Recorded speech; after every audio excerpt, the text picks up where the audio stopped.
नमस्कार दोस्तों, स्वागत है आपका क्लस्टर ईआरएम टेक चैनल पर। आज हम एक बहुत जरूरी और इंटरेस्टिंग टॉपिक के बारे में बात करेंगे। आज एक ऐसी टेक्नोलॉजी के बारे में बात करते हैं जो एक साफ सुथरे और हेल्थी प्लैनेट के लिए बहुत बड़ा वादा रखती है, कार्बन कैप्चर एंड स्टोरेज या सीसीएस। ये टेक्नोलॉजी हमारे फ्यूचर को सिक्योर बनाने में एक जरूरी रोल प्ले कर सकती है। जैसा कि हम सब जानते हैं, क्लाइमेट चेंज इंसानों के सामने सबसे बड़ी मुसीबतों में से एक है। हर साल हम ग्लेशियर्स के पिघलने, जबरदस्त तूफान और बाढ़ जैसी प्रॉब्लम्स बढ़ते देख रहे हैं। हमारा प्लैनेट गर्म हो रहा है और इसका सबसे बड़ा कारण एटमॉस्फेयर में कार्बन डाइऑक्साइड ज्यादा होना है।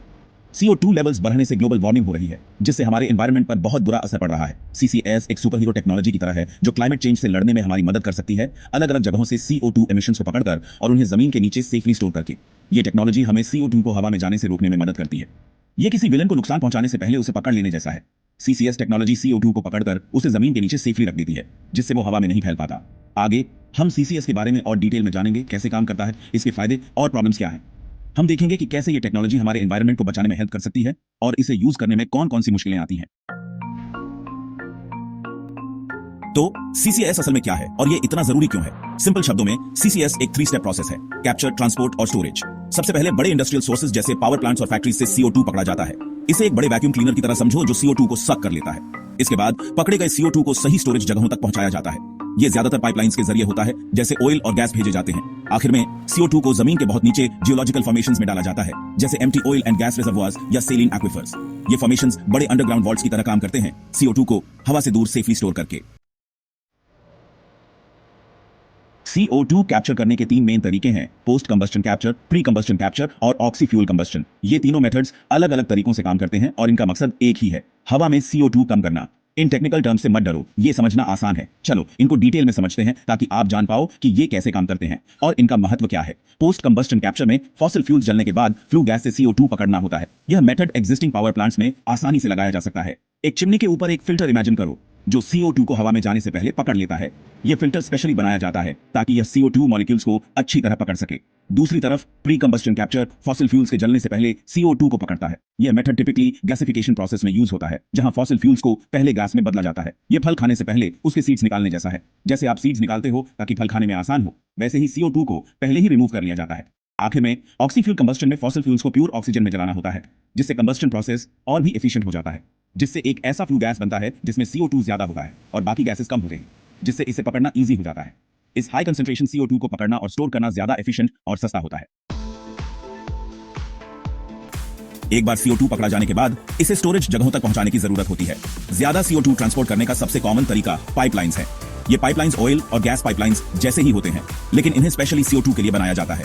कभी कभी शिप्स का भी यूज CO2 ट्रांसपोर्ट करने के लिए किया जा सकता है, खासकर लंबे डिस्टेंसेस या ओशंस के पार। सोचो, बड़े शिप्स कैप्चर्ड CO2 को दूर स्टोरेज जगहों तक ले जा रहे हैं। सेक्शन 5, अंडरग्राउंड तिजोरियां, safe and secure storage. CCS process का आखिरी स्टेप स्टोरेज है। पकड़े गए CO2 को जमीन के नीचे जियोलॉजिकल फॉर्मेशंस में डाला जाता है, जो इसे हजारों सालों तक सेफली स्टोर कर सकते हैं। ये फॉर्मेशंस बड़े अंडरग्राउंड वॉल्ट्स की तरह काम करते हैं, CO2 को हवा में वापस जाने से रोकते हैं। कुछ कॉमन स्टोरेज ऑप्शंस में empty oil and gas reservoirs, deep saline aquifers और अनमाइनेबल कोल सीम शामिल हैं। इन फॉर्मेशंस ने लाखों सालों तक फ्लूइड स्टोर करके दिखाया है, जो इन्हें CO2 स्टोरेज के लिए परफेक्ट बनाता है। सेक्शन 6, एक क्लाइमेट सुपरहीरो CCS के फायदे। अब जब हम समझ गए हैं कि CCS कैसे काम करता है, तो चलिए इसके जबरदस्त फायदों के बारे में बात करते हैं। CCS या कार्बन कैप्चर एंड स्टोरेज एक ऐसी तकनीक है जो हमें कार्बन डाइऑक्साइड को हवा में जाने से रोकने में मदद करती है। यह तकनीक न सिर्फ एनवायरनमेंट के लिए अच्छी है, बल्कि यह हमारी इकोनॉमी और एनर्जी सिक्योरिटी के लिए भी जरूरी है। CCS का सबसे बड़ा फायदा क्लाइमेट चेंज को कम करने की इसकी ताकत है। जब हम CO2 को पकड़ते और स्टोर करते हैं, तो हम ग्रीन हाउस गैसेस कम करते हैं, जो ग्लोबल वार्मिंग का मेन कारण है। यह तकनीक ग्लेशियर्स के पिघलने, जबरदस्त तूफान और बाढ़ जैसी प्रॉब्लम्स को कम करने में हेल्प करती है। कार्बन डाइऑक्साइड इमिशंस को पकड़कर और स्टोर करके हम हवा में जाने वाले ग्रीन हाउस गैसेस बहुत कम कर सकते हैं, जिससे न सिर्फ एनवायरनमेंट को फायदा होता है, बल्कि यह हमारी हेल्थ के लिए भी अच्छा है। कम CO2 का मतलब है साफ हवा और सांस की बीमारियों का खतरा कम, ग्लोबल वार्मिंग को कम करने में मदद करते हुए। यह तकनीक समुद्र का जलस्तर बढ़ने और मौसम के बदलते मिजाज जैसी ग्लोबल वार्मिंग की प्रॉब्लम्स को कम करने में हेल्प करती है। CAS एनर्जी सिक्योरिटी को भी बेहतर बना सकता है, क्योंकि यह हमें फॉसिल फ्यूल्स को साफ तरीके से यूज करने देता है। यह तकनीक हमें रिन्यूएबल एनर्जी सोर्सेज की तरफ बढ़ने का समय देती है। हमें रिन्यूएबल एनर्जी सोर्सेज की तरफ जाते समय फॉसिल फ्यूल्स को साफ तरीके से यूज करने देता है। यह हमें एक सस्टेनेबल फ्यूचर की तरफ ले जाता है, जहां हम क्लीन और रिन्यूएबल एनर्जी सोर्सेज यूज कर सकते हैं। यह एक सेफ्टी नेट की तरह है जब हम नए और सस्टेनेबल एनर्जी सॉल्यूशंस बनाते हैं। CS हमें एक सेफ और सस्टेनेबल फ्यूचर की तरफ ले जाता है, जहां हम एनवायरनमेंट को बचाते हुए अपनी एनर्जी की जरूरतें पूरी कर सकते हैं। सेक्शन 7, आगे की बाधाएं, सीसीएस इस्तेमाल करने में मुश्किलें।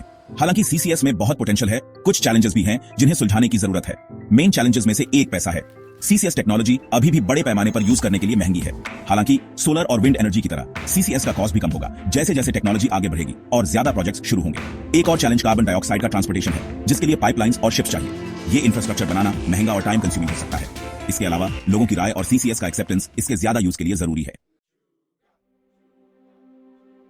सेक्शन 8, एक ग्लोबल कोशिश। सीसीएस के लिए इंटरनेशनल कोलैबोरेशन। क्लाइमेट चेंज से निपटने के लिए पूरी दुनिया को मिलकर काम करना होगा और सीसीएस भी अलग नहीं है।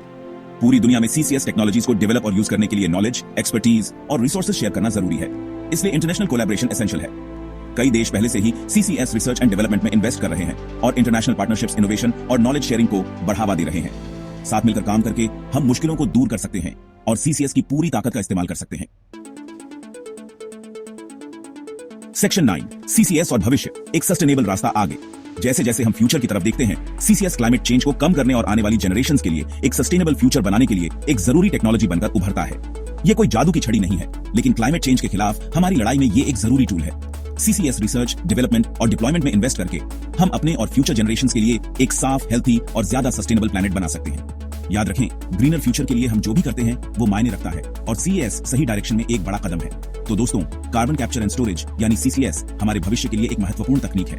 यह जलवायु परिवर्तन से लड़ने का एक बड़ा तरीका हो सकता है, लेकिन इसके लिए सही नीतियां और तकनीकी समर्थन भी जरूरी है।